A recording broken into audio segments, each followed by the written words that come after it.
اللہ اکبر اللہ اکبر۔ شعیب بھائی، میرا آپ سے سوال یہ ہے کہ بعض مصلی حضرات مسجد میں آ کر بیٹھتے نہیں بلکہ کھڑے اقامت تکبیر کا انتظار کرتے ہیں اور باتوں میں لگ جاتے ہیں، تو اس کا کیا حکم ہے؟ لقمان بھائی، آپ کے سوال کا جواب یہ ہے، مسجد دربار الہی ہے اور دنیاوی بادشاہوں کے دربار الہی کے نزدیک کوئی حیثیت نہیں، لیکن اب حالت یہ ہو گئی ہے کہ لوگوں نے مسجد کو بازار سمجھ رکھا ہے اور کھڑے اقامت کا انتظار کرتے ہیں اور باتوں میں مشغول رہتے ہیں، بجائے ثواب کے گناہ کماتے ہیں۔ نبی کریم صلی اللہ علیہ وسلم کا ارشاد ہے، فرشتے جب لوگوں کو باتیں کرتا دیکھتے ہیں تو لوگوں سے کہتے ہیں خاموش ہو جاؤ اے اللہ کے بندو، اور جب یہ باتوں کا سلسلہ جاری رہتا ہے تو فرشتے کہتے ہیں خاموش ہو جاؤ اے اللہ کے بندو، تم پر اللہ کی لعنت ہو۔ السلام علیکم ورحمۃ اللہ وبرکاتہ۔ منتظم بھائی، آپ سے میرا اذان و اقامت کے بارے میں ایک سوال ہے۔ سوال یہ ہے کہ مؤذن کیسا ہونا چاہیے؟ ایسا شخص جو پابند شرع نہ ہو، صحیح تلفظ ادا نہ کر سکتا ہو، اس کو مؤذن رکھ سکتے ہیں یا نہیں؟ وعلیکم السلام ورحمۃ اللہ وبرکاتہ۔ عمر بھائی، آپ کا جواب یہ ہے کہ مؤذن دیندار اور صالح ہونا چاہیے۔ جو شخص پابند شرع نہ ہو، فاسق ہو، اسے مؤذن بنانا درست نہیں ہے۔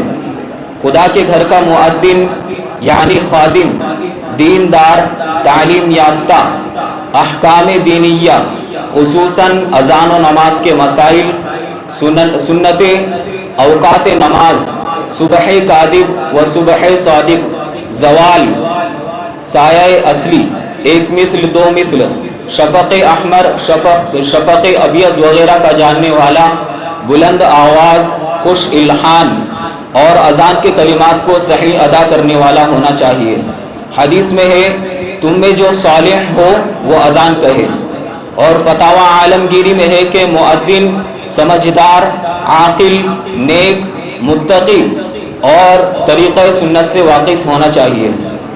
ریحان بھائی، تم سے میرا ایک سوال ہے کہ مؤذن و امام کو پابند کرنے کے بارے میں۔ سوال یہ ہے، امام و مؤذن کو پابند کر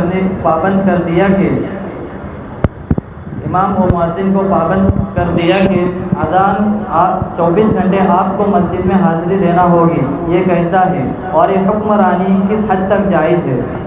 آپ کے سوال کا جواب یہ ہے کہ امام اور مؤذن کا متولی سے معاہدہ ہو تو اس کے مطابق عمل کرنا ہوگا، اور امام اور مؤذن کا متولی سے معاہدہ نہیں ہوا ہے تو ایسی پابندی ظلم و زیادتی اور ناجائز ہے۔ السلام علیکم ورحمۃ اللہ وبرکاتہ۔ انشاد بھائی، میرے سے آپ کا اذان و اقامت کے بارے میں سوال ہے۔ سوال یہ ہے، ہمارے یہاں جب اذان ہوتی ہے تو گاؤں کے کتے روتے ہیں اور گیدڑ بھی بولتے ہیں، اس میں کوئی شرعی قباحت تو نہیں؟ وعلیکم السلام ورحمۃ اللہ وبرکاتہ۔ علی بھائی، آپ کا جواب یہ ہے کہ اذان سن کر ایک کتا ہمارے مدرسے کے سامنے ہمیشہ روتا ہے اور چلاتا ہے، اور جگہ بھی ایسا ہوتا ہے، یہ کوئی پریشانی کی بات نہیں ہے۔ اذان سے شیطان بھاگتا ہے اور بعض دفعہ جانوروں کو بھی نظر آتا ہے، اس سے گھبرا کر روتے اور آواز کرتے ہیں۔ السلام علیکم ورحمۃ اللہ وبرکاتہ۔ عبدل بھائی، میرا آپ سے اذان و اقامت کے بارے میں ایک سوال ہے۔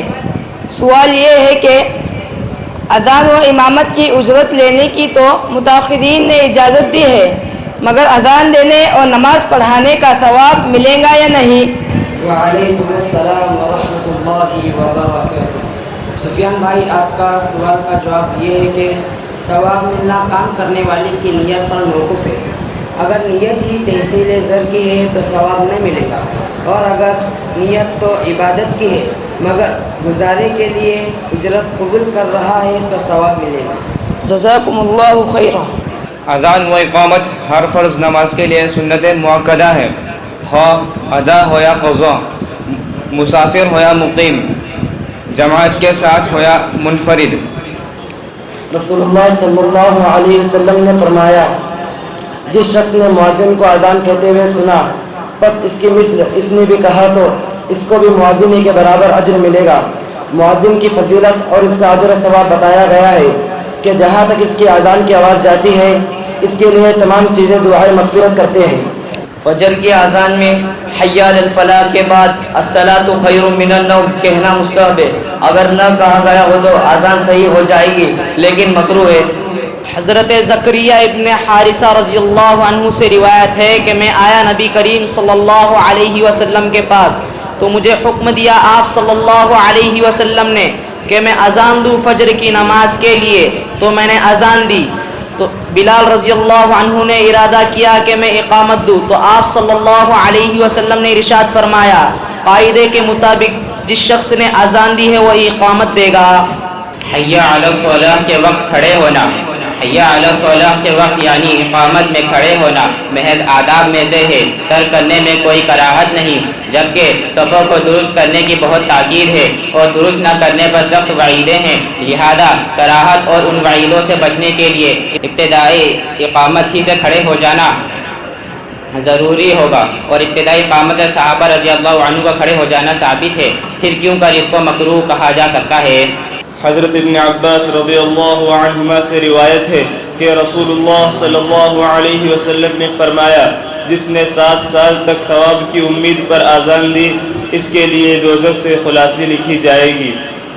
7 سال تک اذان دینے والے کے لیے اللہ تعالیٰ کی طرف سے طے کر دیا جاتا ہے کہ اب دوزخ سے اس کا کوئی واسطہ نہیں۔ اس کی وجہ یہ ہے کہ یہ عمل اس کے ایمان کی درستگی کو واقع کرنے والا ہے۔ جب بچہ پیدا ہو چاہے لڑکا ہو یا لڑکی تو اس کے دائیں کان میں اذان کہنا اور بائیں کان میں اقامت کہنا مستحب اور مسنون ہے۔ حضرت ابو رافع رضی اللہ تعالی عنہ فرماتے ہیں کہ رأیت رسول اللہ صلی اللہ علیہ وسلم اذن فی اذن الحسن بن علی حین ولدته فاطمۃ للصلاۃ، میں نے رسول اللہ صلی اللہ علیہ وسلم کو حضرت حسن رضی اللہ تعالی عنہ کے کان میں اذان کہتے ہوئے دیکھا جس وقت حضرت فاطمہ رضی اللہ تعالی عنہ نے ان کو جانا۔ اذان دینے کے وقت مؤذن کو سلام کرنا مکروہ ہے، اگر اس مؤذن کو کسی نے سلام کیا تو اس کے ذمہ سلام کا جواب دینا واجب نہیں ہے۔ اسی طرح اذان سننے والے کو بھی سلام نہیں کرنا چاہیے، کیونکہ ذکر کا سننے والا بھی ذکر کرنے والے کے حکم میں ہوتا ہے۔ اللہ تعالیٰ کا ارشاد ہے اذان من اللہ و رسولہ، یعنی اللہ اور اس کے رسول کی طرف آگاہ کیا جاتا ہے، اور ارشاد ہے وَأَذِنَ فِي النَّاسِ وَالْحَجِّ، یعنی حج کے متعلق سب لوگوں میں اعلان کر دو کہ اصطلاح شریعہ میں اس کے معنی نماز کا وقت ہو جانا، جس کے لیے خاص الفاظ ہے۔ اذان سے قبل اعوذ باللہ اور بسم اللہ پڑھنے کا کوئی ثبوت نہیں ہے، نہ جبرن پڑھے اور نہ سرن پڑھے۔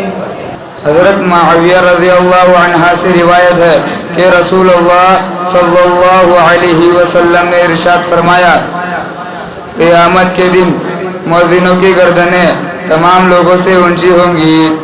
حضور صلی اللہ علیہ وسلم کے 4 مؤذن تھے، حضرت بلال رضی اللہ عنہ، ابن ام مکتوم رضی اللہ عنہ، ابو محذورہ رضی اللہ عنہ، سعد رضی اللہ عنہ۔ بسم اللہ الرحمن الرحیم۔ حضرت جابر رضی اللہ عنہ سے روایت ہے کہ رسول اللہ صلی اللہ علیہ وسلم نے حضرت بلال سے فرمایا، جب تم اذان دو تو ٹہر کر دو، اور جب اقامت کہو تو جلدی کہو، اور اپنی اذان و اقامت کے درمیان اتنا وقفہ رکھو کہ کھانا کھانے والا اپنے کھانے سے فارغ ہو جائے اور پینے والا اپنے پینے سے فارغ ہو جائے اور حاجت کے لیے جانے والا اپنے حاجت سے فارغ ہو جائے، اور تم لوگ اس وقت تک کھڑے نہ ہو جب تک کہ مجھے دیکھ نہ لو۔ اذان کے بعد کی دعا کا مسنون طریقہ۔ اذان کے بعد کی دعا کا مسنون طریقہ یہ ہے کہ مؤذن اذان سے اور سننے والے جواب سے فارغ ہو کر پہلے حضور صلی اللہ علیہ وسلم پر درود شریف بھیجے، پھر بغیر ہاتھ اٹھائے وسیلے کی دعا پڑھے، عام طور پر لوگ اذان کے بعد درود شریف نہیں پڑھتے، جبکہ حدیث اور فقہ کی کتابوں میں اس کی صراحت ہے کہ وسیلے کی دعا سے پہلے آپ صلی اللہ علیہ وسلم پر درود شریف بھیجنا چاہیے۔ حدیث شریف میں اذان کے بعد کی فضیلت آ رہی ہے اور اس اذان کی جواب کی فضیلت آ رہی ہے۔ حجابت اذان کی وجہ سے اذان کے جواب دینے والا اذان کا ثواب حاصل کر لیتا ہے اور اذان دینے کا ثواب ظاہر ہے کہ بہت بڑا ہے، لہٰذا اذان کا ثواب دینے کا اہتمام ہونا چاہیے۔ اذان میں اشہد ان محمد رسول اللہ کے بعد ٹھہر کر مؤذن کے لیے صلی اللہ علیہ وسلم پڑھنا ثابت نہیں، البتہ اذان سے فارغ ہونے کے بعد درود شریف پڑھے۔